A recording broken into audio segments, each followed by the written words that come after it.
فأنا ناصح لإخواني بالصدع بالحق تبيض وجوههم. السكوت في مسألة الحزبية يضرها، فاصدع بما تؤمر وأعرض عن المشركين. سلامي على دماج ورجالها والشيخ يحيى ودار العلم يا سعد بانها. قال الإمام النووي رحمه الله تعالى: Al-Hadisul Hadi wa Tis'un Ba'dal Alaf 1091. Masih dalam apa ini, keutamaan adzan. Ayo. An Abi Sa'idin al-Khudri radhiyallahu anhu, Sa'ad bin Malik bin Sinan al-Khudri, al-Khazraji al-Madani al-Ansari, Syekhul Islam, mujtahid.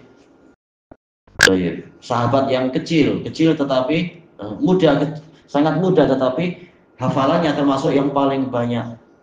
Anna Rasulullah sallallahu alaihi wasallam qala, bahwasanya Rasulullah sallallahu alaihi wasallam bersabda, idza sami'tumun nida, jika kalian mendengar nida, yaitu panggilan. Panggilan yang mana? Semua panggilan kah? Bukan. Ini alanya adalah al-ahdiyah zihniyah, yaitu yang sudah disepakati oleh benak kita. Nida maksudnya azan itu. Faqulu mithla ma yaqulul muadzin, maka ucapkanlah seperti yang diucapkan oleh si muadzin. Sehingga apa? Kita mendapatkan pahala yang banyak seperti yang didapatkan oleh si muadzinnya. Ini dalilnya bersifat umum, telah dikhususkan oleh dalil yang lain. Hayya 'alas shalah berarti membacanya la haula wala quwwata illa billah. Muttafaqun alaih. Dan ini telah dilewati pembahasannya di dalam hadis yang sebelumnya, menunjukkan disyariatkannya dan disunnahkannya untuk orang-orang juga membaca yang disebutkan itu ketika muadzin adzan, yang lain-lain yang mendengar mengucapkan seperti yang diucapkan si muadzin. Para ulama berselisih pendapat, ini mustahab atau wajib. Jumhur mengatakan mustahab, sebagian kecil mengatakan hukumnya wajib, karena dari dalil-dalil yang ada itu polanya adalah pola perintah. Kalau jumhur mereka berdalilkan dengan beberapa pendalilan yang menunjukkan tidak sampai wajib, tetapi hukumnya mustahab. Minimalnya ya tentunya sunnah muakkadah. Dan ini menunjukkan sholat itu ada tandanya dan ada panggilannya. Kemudian masuk ke hadis berikutnya, Al-Hadisus Tsani wa Tis'un Ba'dal Alaf 1092. Wa an Jabir radhiyallahu anhu, Jabir bin Abdullah bin Haram.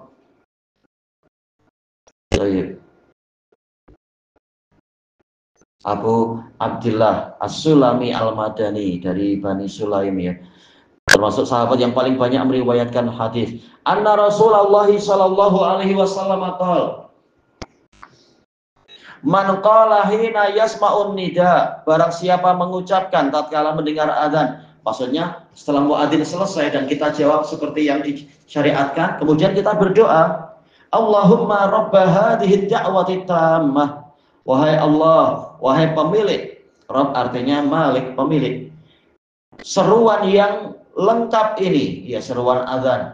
Tidak seperti agama-agama yang lain sebelumnya, panggilannya betul-betul cacat. Ada yang pakai trompet, ada yang memakai lonceng, ada yang dengan menyalakan api. Itu semua penuh dengan kecacatan. Sementara kalau azan, ini panggilan yang sempurna. Dijelaskan bagus sekali oleh Al-Qurtubi di dalam kitab beliau, dalam kitab Al-Mufhim, Syarah Talkhis Sahih Muslim, dan juga Al-Qadiyat. Kalau Qadiyat kalau tak salah dalam kitab apa ya, ana malah terlupakan.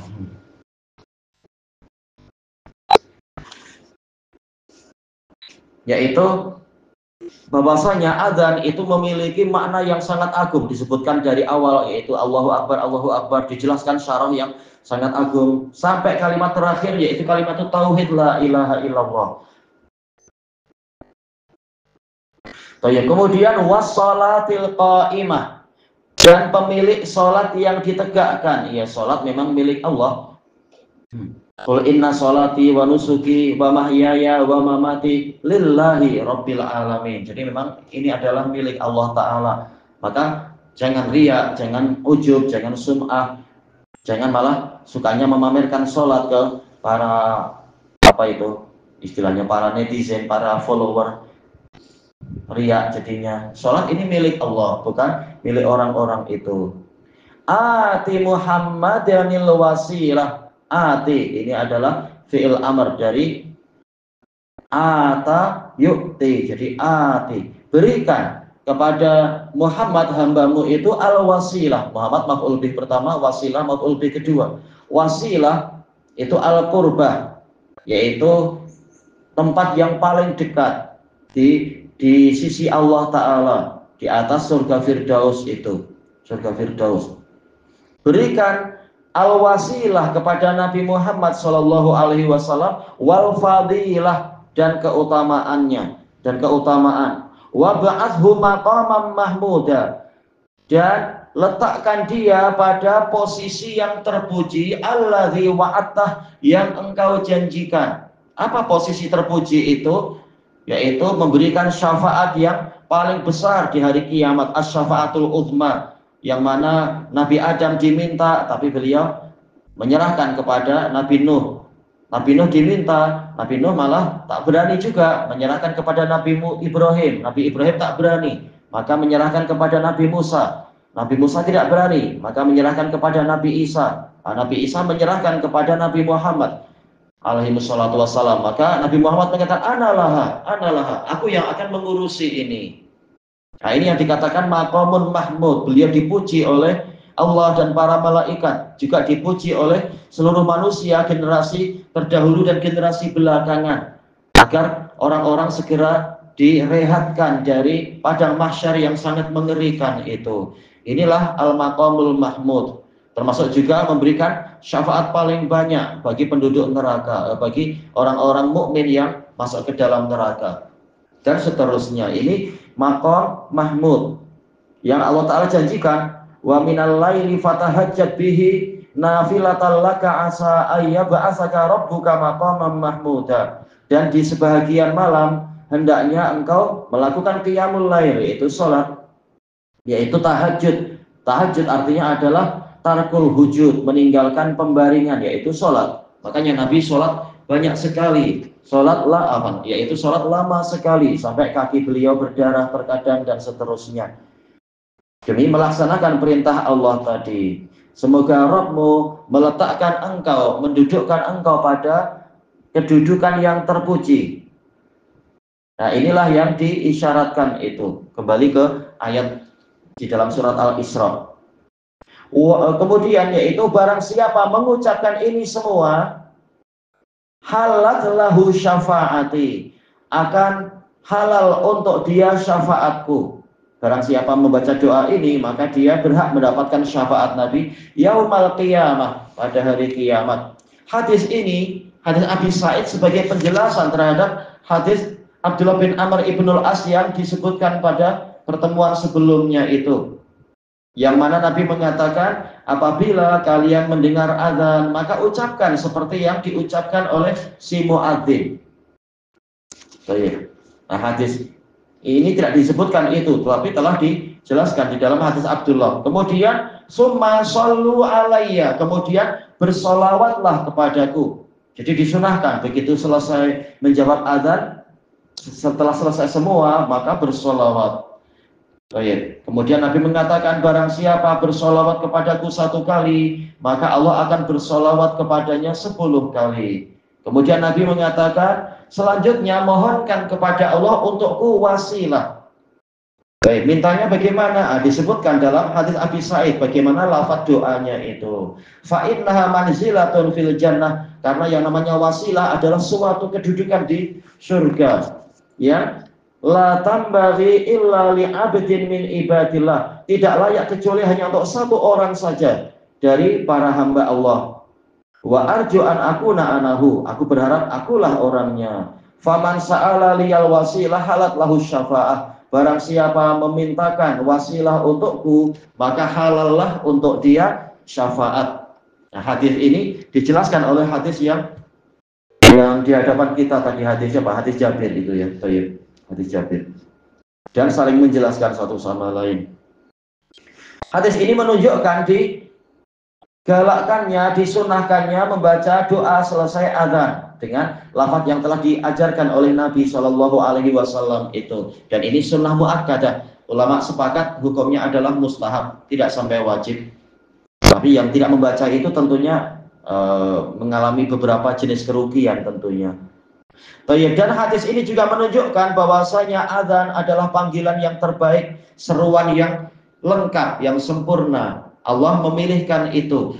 Bagaimana cara memanggil orang untuk sholat? Nah, inilah caranya. Lafaz-lafaz yang agung, penuh dengan kebaikan, penuh dengan pahala dan seterusnya. Dan hadis ini juga mengingatkan bahwasanya sholat yang mana kita dipanggil untuk mengerjakannya ini adalah milik Allah. Maka jangan diberikan kepada yang lain sholat itu. Maka jangan rukuk sujud kecuali hanya kepada Allah, bukan kepada makhluk. Nah, setelah menyebutkan ini, yaitu tawassul, sebelum menyebutkan inti doanya, kita menyeru Allah dengan apa? Bertawassul, mencari kedekatan dengan menyebutkan sifat-sifat Dia, bahwasanya Dialah pemilik seruan yang sempurna ini, Dialah pemilik sholat yang ditegakkan. Nah, baru menyebutkan apa isi permintaannya, yaitu saya memohon wasilah untuk, yaitu saya mohon kepadamu ya Allah wasilah untuk nabimu, yaitu Muhammad Shallallahu Alaihi Wasallam, dan fadilah dan keutamaan, berikan keutamaan kepadanya. Dan kita tahu kalau kita berdoa, insya Allah maka malaikat akan mengaminkan dan mengatakan walaka bimisal, engkau mendapatkan semisal itu. Walaupun kita tidak mendapatkan wasilah, yaitu tempat tertinggi di surga, tapi asal wasilah ada, itu kedekatan. Kita akan didekatkan ke Allah dan kita akan diberi fadilah, keutamaan. Dan kita akan mendapatkan bagian dari kedudukan terpuji, diizinkan memberikan syafaat dan seterusnya. Sekaligus mendapatkan syafaat dari Nabi Shallallahu Alaihi Wasallam. Dan hadis ini menjadi salah satu dalil Ahlussunnah wal Jamaah yang membantah orang-orang Mu'tazilah dan juga orang-orang Khawarij yang mengingkari adanya syafaat untuk orang, syafaat untuk pelaku dosa. Yang betul, syafaat untuk pelaku dosa itu ada dan hadisnya mutawatir. Orang mungkin saja masuk neraka, tapi insya Allah akan mendapatkan syafaat. Yang penting dia memiliki tauhid. Thayyib ilahuna wallahu a'lam.